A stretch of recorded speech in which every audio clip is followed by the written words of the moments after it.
السلام علیکم ورحمۃ اللہ وبرکاتہ۔ الحمدللہ وحدہ والصلاة والسلام علی من لا نبی بعد وبعد۔ محترم اور مکرم ناظرین، Islamic research and education centre IREC کی جانب سے دروس کا جو سلسلہ چل رہا ہے، نبی کریم صلی اللہ علیہ وسلم کا سلوک غیر مسلموں کے ساتھ، اس عنوان پر دوسری نشست میں گفتگو کرنے سے پہلے میں آپ تمام ناظرین کا خیر مقدم کرتا ہوں۔ پچھلے درس میں ہم نے آپ کے سامنے بنیادی طور پر دو باتوں کو پیش کیا تھا۔ سب سے پہلے یہ مسئلہ کہا تھا کہ جہاں تک بات غیر مسلموں کے ساتھ حسن سلوک کرنے کی ہے، تو محمد صلی اللہ علیہ وسلم کے سلوک کو جاننے سے پہلے ہم یہ بات یاد رکھیں کہ غیر مسلموں کے ساتھ اچھا سلوک کرنے کا حکم خود قرآن مجید نے ہمیں دیا۔ اور دوسری بات آپ کے سامنے یہ پیش کی تھی کہ نبی کریم صلی اللہ علیہ وسلم نے اپنی زندگی کے اندر ہر مذہب سے تعلق رکھنے والے انسان کے ساتھ تعلقات کو قائم کیا۔ سوال یہ پیدا ہوتا ہے کہ آپ صلی اللہ علیہ وسلم نے غیر مسلموں کے ساتھ جو تعلقات قائم کیے، اس کا فائدہ کیا ہوا؟ ایک بڑا ہی مشہور واقعہ ہے۔ ایک یہودی بچہ تھا جو آپ صلی اللہ علیہ وسلم کی خدمت کیا کرتا تھا۔ یہ یہودی لڑکا بیمار ہو جاتا ہے۔ آپ صلی اللہ علیہ وسلم اس لڑکے کی بیمار پرسی کرنے کے لیے تشریف لے جاتے ہیں۔ آپ صلی اللہ علیہ وسلم نے دیکھا کہ اس لڑکے کی حالت بہت نازک ہے۔ یہ لڑکا اب اس دنیا کے اندر چند منٹوں کا مہمان ہے۔ تو آپ صلی اللہ علیہ وسلم نے فوراً اسے کلمے کی تلقین کی، کہا کہ کلمہ پڑھ لو۔ اب یہ بچہ اپنے باپ کی طرف نظر اٹھا کر دیکھنے لگا، تو باپ نے کہا کہ اطیع ابا القاسم، اے میرے بیٹے، اے میرے بچے، ابو القاسم کی اطاعت کر لو، وہ جو بات کہہ رہے ہیں ان کی بات کو مان لو۔ ادھر باپ نے اجازت دی اور ادھر بچہ کلمہ پڑھتا ہے اور تھوڑی ہی دیر میں اس دنیا سے رخصت ہو جاتا ہے۔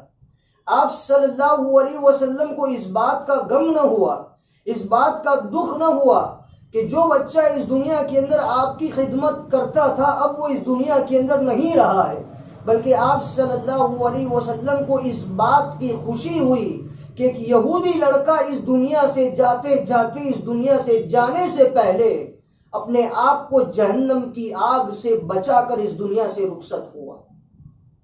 میرے بھائیو، دراصل جس مسئلے کو میں اس واقعے کی روشنی میں آپ کے سامنے بیان کرنا چاہتا ہوں وہ یہ، آج میں اور آپ جب بھی کسی دوسرے مذہب کے متعلق بات کرتے ہیں تو ہماری ہر بات میں نفرت ہوتی ہے۔ جب بھی ہم غیر مسلموں کے متعلق کوئی بات کرتے ہیں ہماری باتوں میں دشمنی کی ایک لہر دکھائی دیتی ہے۔ میں اور آپ ذرا آپ صلی اللہ علیہ وسلم کے اس سلوک کو سامنے رکھ کر سوچنے کی کوشش کریں۔ کیا صحابہ کرام کی تعداد کم تھی آپ صلی اللہ علیہ وسلم کی خدمت کرنے کے لیے؟ آپ صلی اللہ علیہ وسلم کے ایک اشارے پر مدینہ کے سارے صحابہ اپنا قیمتی وقت صرف اور صرف آپ صلی اللہ علیہ وسلم کی خدمت کے لیے نکالنے کے لیے تیار ہو جاتے تھے۔ لیکن قربان جائیے، جب بڑے بڑے علماء کرام سیرت پر بڑی بڑی کتابیں لکھتے ہیں یا پھر آپ صلی اللہ علیہ وسلم کے خدمت گزاروں کی فہرست بناتے ہیں، ان کی لسٹ بناتے ہیں، تو جہاں بڑے بڑے صحابہ کرام کا ذکر کیا جاتا ہے انہی کے ساتھ ساتھ اس یہودی بچے کا بھی ذکر کیا جاتا ہے۔ دراصل آپ صلی اللہ علیہ وسلم نے اس لڑکے کے ساتھ تعلقات کو قائم کر کے دنیا والوں کو یہ پیغام دیا، مسلمانوں کو یہ تعلیم دی کہ اے مسلمانوں، اگر اسلام کی سچی تصویر غیر مسلموں تک پہنچانا چاہتے ہو، اسلام کی دعوت و تبلیغ کرنا چاہتے ہو، تو دعوت و تبلیغ کی سب سے پہلی سیڑھی تعلقات ہے، جس میں آج میں اور آپ کمزور ہیں۔ تو مجھے اور آپ کو چاہیے کہ میں اور آپ دعوت و تبلیغ کے لیے غیر مسلم سے اپنے تعلقات قائم کریں۔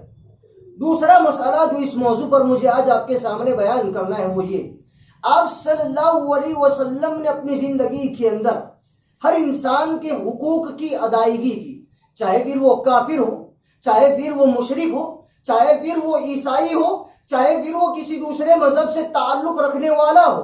آپ صلی اللہ علیہ وسلم نے جہاں ایک مسلمان کی جان کو محترم قرار دیا، وہیں آپ صلی اللہ علیہ وسلم نے ایک غیر مسلم کی جان کو محترم قرار دیا۔ آپ صلی اللہ علیہ وسلم نے جہاں ایک مسلمان کے مال کو محترم قرار دیا، ایک مسلمان کی عزت اور آبرو کو محترم قرار دیا، وہیں آپ صلی اللہ علیہ وسلم نے ایک غیر مسلم کے مال کو اور ایک غیر مسلم کی عزت اور آبرو کو محترم قرار دیا۔ بخاری شریف کی بڑی مشہور حدیث ہے اور بڑا مشہور واقعہ بھی ہے۔ آپ صلی اللہ علیہ وسلم ایک مرتبہ کچھ صحابہ کرام کے ساتھ تشریف فرماتے بیٹھے ہوئے تھے، اچانک ایک جنازہ گزرتا ہے۔ آپ صلی اللہ علیہ وسلم اس جنازے کو دیکھ کر کھڑے ہو جاتے۔ جب آپ صلی اللہ علیہ وسلم جنازے کو دیکھ کر کھڑے ہوتے ہیں، صحابہ کرام آپ صلی اللہ علیہ وسلم سے عرض کرتے ہیں، انہا جنازۃ یہودی یا رسول اللہ، انہا جنازۃ یہودی یا رسول اللہ، اے اللہ کے رسول صلی اللہ علیہ وسلم، آپ جس جنازے کو دیکھ کر کھڑے ہوئے ہو وہ ایک مسلمان کا جنازہ نہیں، وہ تو ایک یہودی کا جنازہ ہے۔ آپ صلی اللہ علیہ وسلم نے کہا، الیست نفسہ، الیست نفسہ، کیا وہ انسانی جان نہیں، کیا وہ انسانی جان نہیں؟ موت موت ہوتی ہے، چاہے وہ ایک کافر کی موت ہو، وہ ایک مشرک کی موت ہو، وہ ایک یہودی کی موت ہو، موت کے اندر ہر انسان کے لیے بہت بڑی نصیحت ہے۔ اسی لیے آپ صلی اللہ علیہ وسلم نے کہا، الیست نفسہ، کیا وہ انسانی جان نہیں؟ اور دراصل سچائی یہ ہے کہ آپ صلی اللہ علیہ وسلم نے الیست نفسہ کہہ کر کے قیامت تک آنے والے انسانوں کو یہ پیغام دیا، قیامت تک آنے والے مسلمانوں کو یہ تعلیم دی، انسانوں کو یہ حکم دیا کہ اسلام کی نظر کے اندر ہر انسان کی جان محترم ہے۔ اسلام ایک ایسا مذہب ہے جو ہر انسان کی عزت کرتا ہے، اس کا احترام کرتا ہے، چاہے پھر وہ ایک کافر ہو، وہ ایک ہندو ہو، وہ ایک جین ہو، وہ بدھ ہو، وہ عیسائی ہو، وہ کسی بھی مذہب سے تعلق رکھنے والا ہو، اسلام کی نظر میں ہر انسان کی جان محترم ہے۔